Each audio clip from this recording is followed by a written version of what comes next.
A ver, criptomonedas. Para muchos son el futuro de las finanzas, ¿cierto? Una revolución digital. Pero no todo el mundo está tan seguro. De hecho, hay una perspectiva muy crítica que dice que es más bien una ilusión peligrosa. Hoy justo vamos a desglosar esa visión, la del artículo El espejismo criptográfico, para entender bien los argumentos en contra de toda esta tecnología. Y vaya que la promesa era grande, ¿no? O sea, piensen en esto. La idea era desmantelar la banca como la conocemos, democratizar la riqueza, crear un sistema financiero totalmente nuevo desde cero. Esa fue la historia, el relato que enganchó a millones de personas. Y seamos sinceros, la visión de un sistema sin intermediarios, totalmente descentralizado, es súper potente. Bueno, y aquí es justo donde la cosa se pone interesante. Porque este artículo nos pide que miremos más allá de todo el bombo, del marketing, y que nos preguntemos, ¿cuáles son los cimientos reales de esta supuesta revolución? Así que, ahora sí, vamos a meternos de lleno a ver qué encontramos. Empecemos por el primer punto clave del análisis, que es quizás el más fundamental de todos. Hablamos del concepto de propiedad. ¿Qué significa de verdad ser dueño de una criptomoneda? Y aquí es donde la perspectiva cambia por completo. Según este artículo, en el mundo cripto, en realidad no se es dueño de un activo físico, como una moneda de oro o un billete. No, lo que se tiene es una contraseña, una clave privada.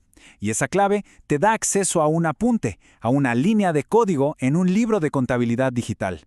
Parece un detalle, pero es una diferencia crucial. Y claro, aquí es donde vemos las consecuencias en el mundo real. Si alguien pierde el acceso a su oro en una bóveda, bueno, hay mecanismos para recuperarlo. Una casa, pues, está asegurada. Pero con las criptomonedas, si se pierde esa clave privada o se la roban, listo, se acabó. El artículo lo dice clarísimo. La pérdida es inmediata, es para siempre e irreversible. No hay un banco al que llamar, no hay un olvidé mi contraseña, nada.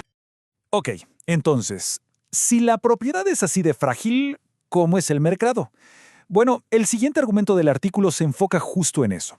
Describe el mercado cripto como una especie de arena de especulación, súper volátil y sin ninguna de las protecciones que normalmente esperamos en el mundo financiero tradicional. La lógica del artículo es simple. Para que algo sirva como dinero, tiene que ser estable. Tiene que servir para guardar valor y para intercambiarlo de forma predecible. Pero a ver, con subidas y bajadas de precio que pueden ser del 10, 20 o hasta el 30% en un solo día, pues, según esta visión, Bitcoin simplemente no puede cumplir con esa función tan básica. Pero el problema, según esta fuente, va mucho más allá de que el precio suba y baje como loco. Lo que se describe es un ecosistema donde la manipulación del mercado es, pues, el pan de cada día. Piensen en esto, las famosas ballenas que mueven los precios como se les da la gana, los exchanges que inventan volumen de la nada, los esquemas de pump and dump, el uso de información privilegiada, todo esto pasa y sin que nadie haga nada. Obviamente, esto crea un riesgo altísimo para el inversionista de a pie. Ok, hasta ahora hemos hablado de riesgos digitales, de riesgos financieros, pero el análisis va un paso más allá y entra en un terreno, la verdad, bastante más oscuro. Los peligros físicos, los peligros del mundo real que, según el artículo, enfrentan quienes tienen criptoactivos. Y este punto, de verdad, es para pensarlo dos veces. A ver, una cuenta de banco se puede congelar, una transferencia se puede rastrear, pero una transacción con criptomonedas es irreversible. Y esto, según el artículo, crea un incentivo terrible para los criminales. ¿Para qué hackear un sistema si pueden ir directamente por la persona? Pueden usar la violencia para forzar a alguien a entregar sus claves privadas. Y esta frase del artículo lo resume todo de una forma brutal. Cuando la única barrera que protege una fortuna es una contraseña que está en la cabeza de alguien, esa persona se convierte en el punto más vulnerable. Se convierte literalmente en la garantía del activo. La seguridad personal y la financiera se vuelven una misma cosa. Y de una manera muy peligrosa.